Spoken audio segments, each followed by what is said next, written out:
Alors, on passe au paragraphe 4.3 sur la notion d'inductance mutuelle. Alors, on va se placer dans le cas où le champ magnétique extérieur Bx à un solénoïde est également engendré par un solénoïde ou une spire.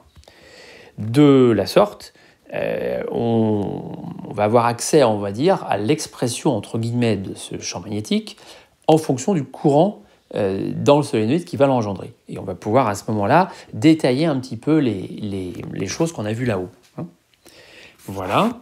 Alors, je vous ai fait ici un dessin. J'ai un solénoïde 1. Un solénoïde 1. Je vais pas marquer comme ça. Voilà, un solénoïde 1. Voilà, donc je l'ai toujours dessiné en faisant attention donc, en mettant donc, en ce qui est en gras, ce qui est un petit peu devant. Sur chaque pseudospire, on appuie un contour C qu'on oriente, d'accord, comme je l'ai fait ici. Donc la FME globalement engendrée, c'est E1, elle est dans le sens de C, d'accord. Il y a évidemment un vecteur N1, d'accord, associé à ce contour orienté pour calculer le flux du champ magnétique. Et à ce moment-là, comme on l'a dit précédemment, si on veut que les quotients d'auto-inductance soient positifs, on va mettre I1 dans le sens de C. D'accord ? Voilà. Alors, ici, voilà, donc ça, finalement, ce solénoïde 1, c'est comme tout à l'heure, c'est le solénoïde de tout à l'heure, il va être soumis à un champ Bx de la part d'un solénoïde 2. D'accord ? Voilà. Donc, ce que je vous ai représenté ici, en vert, d'accord, solénoïde 2. Alors, même chose, je vais le dessiner de la même manière, d'accord. Des pseudospires sur lesquels s'appliquent des contours. Donc, je vais avoir une FM E2 dans le sens des contours et je mets I2 dans le sens de ces contours, pour, encore une fois, que tout soit correct à ce niveau-là. Ça me donne une normale N2.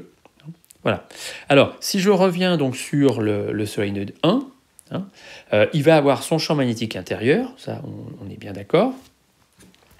J'en reparlerai peut-être un petit peu plus tard, mais il va être déjà soumis au champ magnétique extérieur. Ce champ magnétique extérieur, il est engendré donc par le solénoïde 2. Donc je vais le représenter, ce champ magnétique. Alors à l'extérieur de ce solénoïde, on ne sait pas trop ce qu'il vaut, mais enfin il existe. Je vais représenter ces lignes de champ. D'accord ? Donc je vais représenter les lignes de champ, voilà, voilà, comme ça. Toc. Voilà, ici, donc ça, c'est le champ que je vais appeler, comme il est engendré par 2, je vais l'appeler B2. Et ce champ B2, c'est le champ extérieur pour le solénoïde 1. D'accord ? Voilà. Donc ici, j'ai le Bx pour le solénoïde 1. D'accord ? Je vais également avoir le B intérieur pour le solénoïde 1. Et vous voyez que ce B intérieur pour le solénoïde 1, il va jouer le rôle de Bx pour le solénoïde 2. D'accord ? Donc je vais avoir une espèce de traitement symétrique des deux situations. Donc ici, je vais représenter le champ engendré par le solénoïde 1. Voilà, ça va faire, alors ça va se remettre un peu comme ça. D'accord ? Voilà, donc ici, si le courant I est positif, le champ il a ce sens-là. Voilà, donc ici, excusez-moi, j'ai B1. Voilà. Ok, donc là on a B1. Voilà, donc ça va me permettre de calculer le flux propre à travers les spires du solénoïde 1, mais aussi le flux externe à travers les spires du solénoïde 2. D'accord ? Donc voilà un petit peu ma situation. Voilà, donc je vais traiter cette situation avec la théorie précédente. Alors, je rappelle, décidément je me répète, que dans le solénoïde 1, les contours et les courants sont orientés dans le même sens, je crois que je l'ai déjà dit, d'accord ? Les contours donc, et les courants sont orientés dans le même sens. Disons, les courants sont orientés dans le sens des contours, voilà. Et idem pour le solénoïde 2. Voilà. Ok, donc tout ça pour avoir un L, je rappelle, qui est positif. Alors, on reprend la théorie précédente. Notre solénoïde, à ce moment-là, c'est le solénoïde 1. D'accord ? Donc, ce que j'ai écrit précédemment, ça devient, je l'appelle phi indice 1. Le nombre de spires n devient n1, puisque c'est le nombre de spires du solénoïde 1. La normale devient petit n1. Alors, c'est la formule qui est ici. Voilà, on reprend ça, d'accord ? hein. On reprend ça, mais simplement, bon, on adapte les notations. Voilà. La surface, donc, c'est S1, je l'ai écrite là-haut, et le champ magnétique au niveau des spires, c'est un Bx plus un Bint. Le B extérieur, ben, c'est le B2, engendré par le solénoïde 2, et le B intérieur, c'est le B1, engendré par le solénoïde 1. D'accord ? Là aussi, j'ai fait comme ces champs étaient uniformes, alors ils sont loin d'être uniformes, hein. Mais bon, je n'allais pas mettre des intégrales doubles à tout bout de champ, voilà, ce qui n'aurait pas facilité la lecture, mais je vais quand même vous donner les formules un petit peu générales, mais voilà, d'accord. Alors ensuite, on développe ça, hein, comme tout à l'heure. Voilà, alors c'est un petit peu touffu au niveau des indices, hein. Donc, comme je fais le flux à travers 1, voilà, j'ai ici toujours mes indices 1, d'accord. Mais soit je vais avoir B2, soit je vais avoir B1, c'est pas le même champ. Attention aux indices. Voilà. Alors, je répète, au niveau formellement, hein, au niveau de l'écriture des flux, je fais comme si Bx et Bint étaient uniformes, mais je vous donnerai les formules dans le cas où ils ne le sont pas. Alors, on a alors, conformément au paragraphe, pas le précédent, mais celui d'avant, paragraphe 4.1, le phi propre, c'est... Alors, c'est quoi ? C'est toujours le grand N1, c'est le nombre de spires.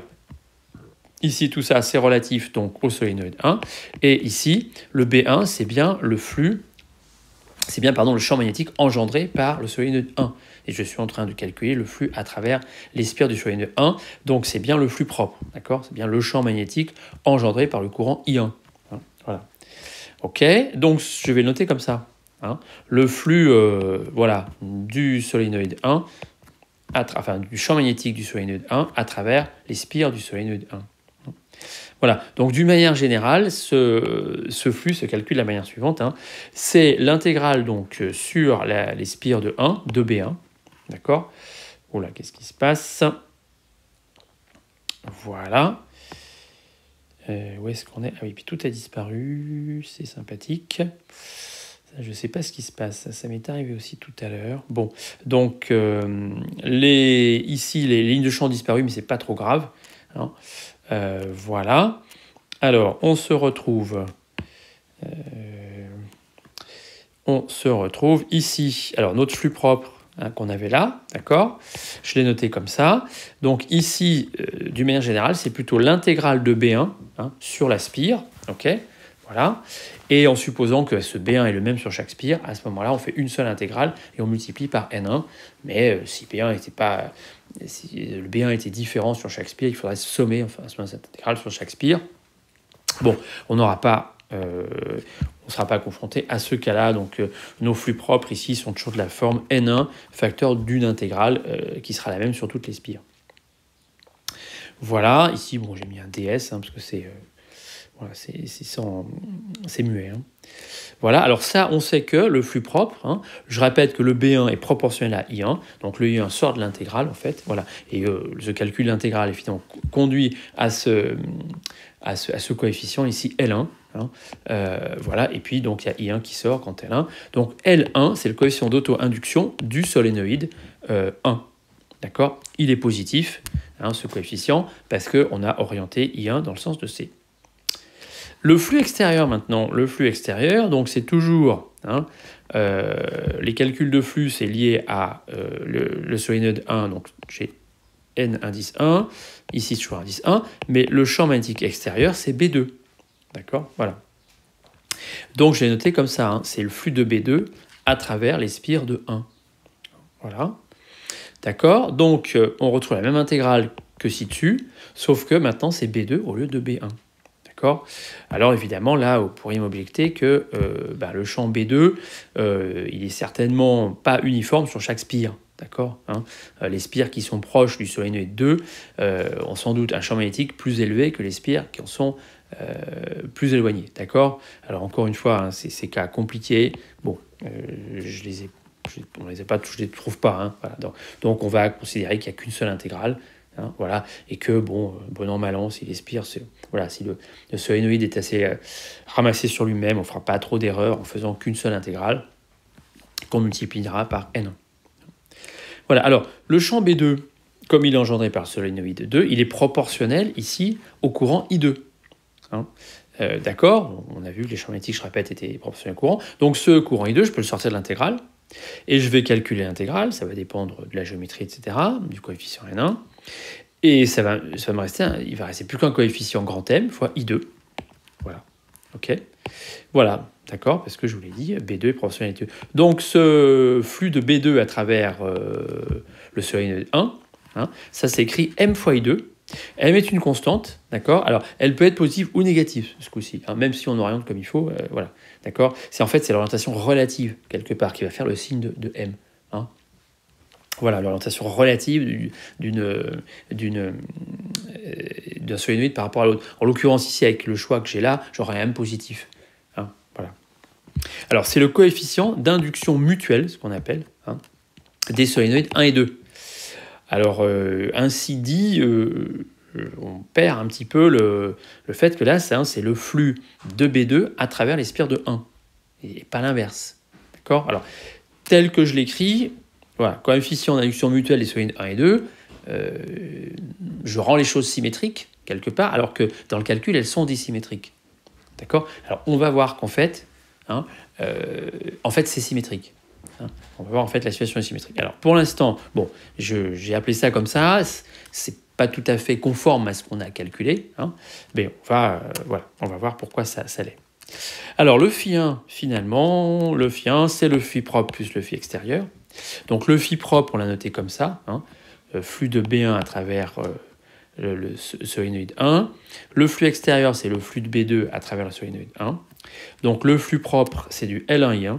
Hein, et le flux extérieur, c'est du MI2, d'après ce qu'on a écrit. Voilà donc comment on va pouvoir écrire ici ce phi1. Donc on va cette fois-ci l'exprimer, ce qu'on a en plus, c'est qu'on l'exprime en fonction de I2. Hein, voilà. Le flux à travers le solénoïde 2, bon, on se doute que c'est un peu la même chose. Hein, simplement, il faut permuter 1 et 2. Hein. Alors, le flux à travers le solénoïde 2, j'ai N2 spires, d'accord. La normale, c'est petit n2, la surface de chaque spire, c'est S2. Et j'ai un champ magnétique au niveau de ces spires qui a une double contribution extérieure-intérieure. Le champ magnétique extérieur, c'est B1, hein, et le champ magnétique intérieur, c'est B2. Voilà. Donc, OK, N2S2, ça reste comme ça. On développe. D'accord, ça on l'a déjà fait. Hein. Donc attention, les 1 et les 2 ici, on ne fait plus bien la différence. D'accord. Je fais toujours comme si Bx et Bin étaient uniformes. Mais je vous donnerai les formules réelles plus tard. Conformément au paragraphe 4.1, le flux propre, alors c'est lequel? Le flux propre, c'est celui-là, d'accord? Puisque ici, comme on fait le flux à travers S2, hein, à travers le solénoïde 2, donc c'est l'indice N2, mais ici, le champ magnétique engendré par le solénoïde 2, c'est B2, donc c'est bien ça le flux propre. Hein, que je vais écrire comme ça, flux de B2 à travers le solénoïde 2, d'accord? Et ça, c'est le cas où ce B2 est uniforme. S'il n'est pas uniforme, à ce moment-là, on utilise cette intégrale, d'accord? En supposant quand même qu'il soit le même sur chaque spire. Hein, d'accord? Et on verra que, comme on l'a vu, hein, pour le solénoïde, par exemple, c'était bien à peu près le cas. Hein, d'accord, le champ magnétique B2, il est uniforme et constant, enfin pas constant, parce que s'il dépend du temps, mais il est uniforme à l'intérieur du solénoïde. Enfin, on peut s'en foutre, sauf sur les spires qui sont un petit peu au bord. Hein. Voilà. Et on remultiplie par N2, etc. Donc ça, c'est, hein, comme B2 est proportionnel à I2, il sort de l'intégrale, et ça s'écrit L2 fois I2, où L2, c'est le coefficient d'auto-induction du solénoïde 2. Je mets l'indice 2, bien sûr.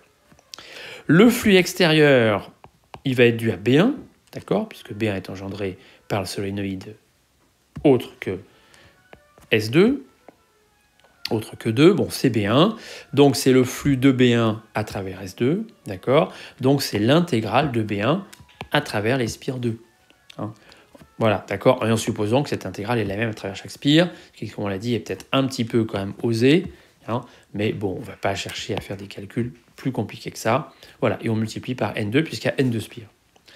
Alors, ce B1, il est proportionnel à I1, d'accord, donc ce I1 sort de l'intégrale, et l'intégrale donne lieu à un calcul, à une constante, et cette constante, c'est la même que celle de tout à l'heure. Alors ça, c'est une propriété qui n'est pas du tout évidente à démontrer, hein. Donc on va l'admettre, hein, que ce coefficient de proportionnalité est le même que dans le cas précédent. D'où le nom ici qui symétrisait un petit peu le 1 et le 2. Hein, voilà.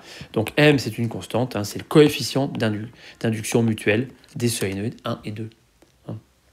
Voilà, c'est loin d'être évident parce que l'intégrale n'est pas du tout la même. D'accord, le champ magnétique n'est pas le même, l'intégrale n'est pas la même. Bon, voilà, mais au final, quand même, on arrive à démontrer que c'est le même coefficient. Voilà. On a donc la propriété donc, importante suivant admise. Hein. Donc le M, je l'ai calculé dans deux situations. Hein. Soit c'était le phi1,2 divisé par 2, hein. Soit c'était le phi2,1 divisé par I1. Hein. C'est à chaque fois divisé par le courant qui engendre le champ magnétique. Hein, en question, d'accord. Donc ici, c'est le courant I2 qui engendre le champ magnétique B2. Ici, c'est le courant I1 qui engendre le champ magnétique B1. Voilà. Donc ces deux rapports-là sont égaux et leur valeur commune, c'est grand M. Alors, ce coefficient grand M, il dépend de... Voilà, si je prends par exemple ici, M, il est proportionnel à N2, d'accord. Et le B1, il est proportionnel à N1, d'accord. Ça, on l'a vu dans la formule hein, sur un solénoïde. On sait que le champ magnétique engendré par un solénoïde est proportionnel à son nombre de spires. Donc, au final, M, on voit, est proportionnel au produit N1 fois N2.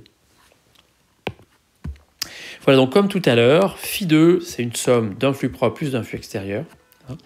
Donc le flux propre, c'est le flux de B2 à travers la spire 2. Le flux extérieur, c'est le flux de B1 à travers les spires du 2.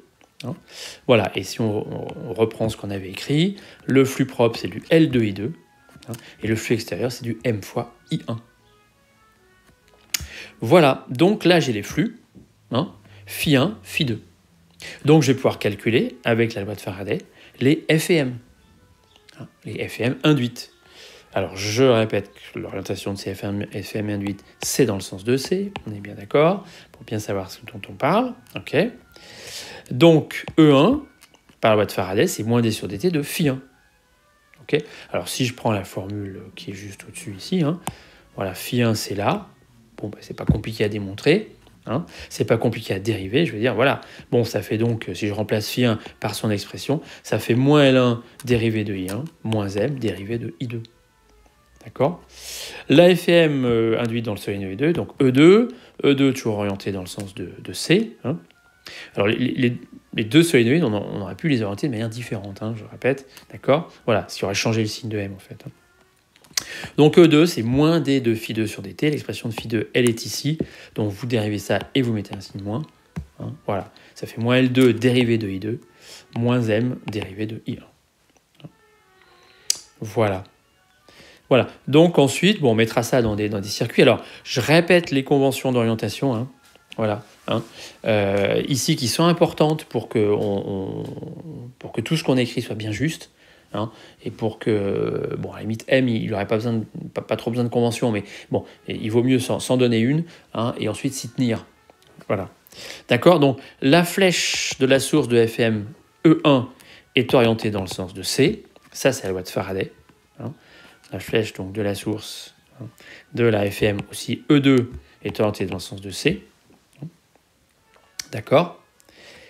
Pour avoir les L positifs, le courant doit être orienté dans le sens de C. Donc I1 est orienté dans le sens de C, I2 est orienté dans le sens de C. Bon, j'aurais pu mettre un C1 et un C2. Bon, je ne l'ai pas fait. Et donc au final, voilà ce qu'on va avoir, ce qu'on a déjà vu dans le paragraphe 4.2, c'est que finalement E1, la flèche de la source de FM E1 est orientée dans le sens de I1. Donc les flèches de E1 et la flèche de I1, c'est dans le même sens. Et E2 est orienté dans le sens de I2. Donc on fait finalement comme ça. Donc finalement, d'un point de vue électrique, comment est-ce qu'on fait les choses si on a ce qu'on va faire dans la suite, si vous avez donc deux bobines couplées, on se donne un sens du courant. D'accord, on fait la méthode des courants inconnus, donc on se donne des courants, etc. Et donc à ce moment-là, on va mettre les E1 et les E2 avec des flèches dans le sens de ces courants. Voilà. Et de sorte que les formules bien jolies et bien gentilles qu'on vient d'écrire, elles seront valables. Voilà. Donc ça, on va voir ça dans le paragraphe suivant.